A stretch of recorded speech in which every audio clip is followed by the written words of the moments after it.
See myself doing this sort of thing forever, though. Petrificus totalis.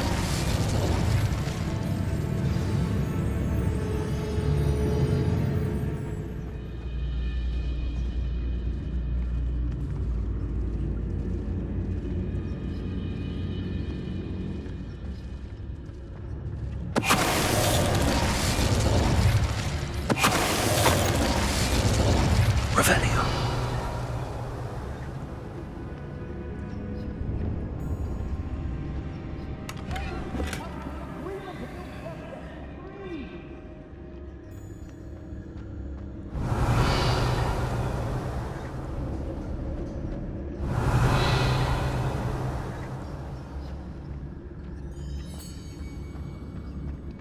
Hello? Mr. Oakes? Yes, I'm here. They've taken my wand. This cell has an enchanted lock. I have experience with these locks, but I need my wand if I have any chance of opening it. Look for a boiler door. I've heard them speak of it. Fortunately, I've already found your wand, Mr. Oakes. Pass me my wand. I can't get out of this damn cell without it. My last hope, please. Oh, thank Merlin.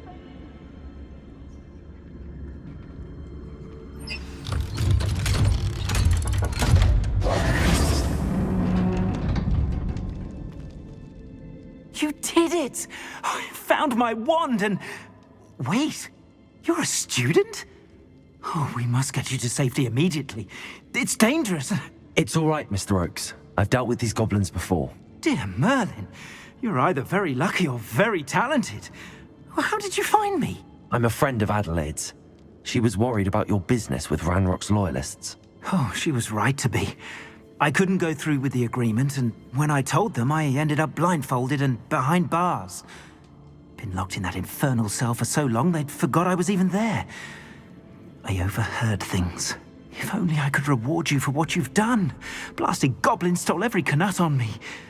All I can say is thank you, truly.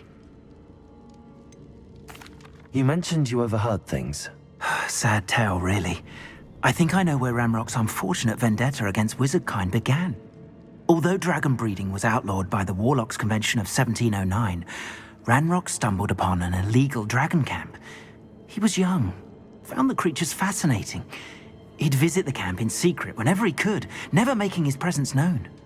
After weeks of sly surveillance, he finally summoned the courage to speak to the wizard in charge.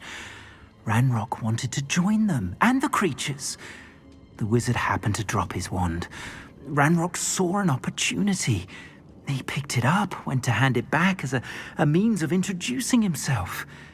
The sight of a goblin with a wand sent the wizard into an instant rage. He beat Ranrock nearly to death. Ever since, Ranrock has despised wizardkind, sees us all as cruel. Am I right that you speak gobbledygook?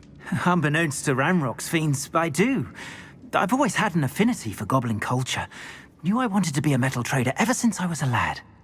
It wasn't easy learning the language. It's complex, and my memory's as weak as my knees these days.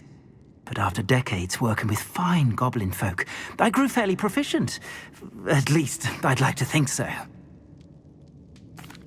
I'm grateful I was able to help you, Mr. Oakes. Adelaide thinks the world of you. Oh, and I her. She's become quite savvy to my trading habits, always analyzing my detailed owls. Oh, if only I hadn't resorted to trading with such fiends. A lesson I shan't soon forget. Having my wand back is like being reunited with an old friend. I must return home and inform Adelaide of my safety. Will you be all right? I'll be fine, Mr. Oakes. You get back to Adelaide. I assure you, her worries outweigh yours. Oh, I'm anxious to see my dear niece. And then I plan to travel far from here for my next round of trading. Thank you. May life reward you justly for your deeds. Be well, my friend. Mr. Oakes was lucky. Ranrock's lot would never have freed him.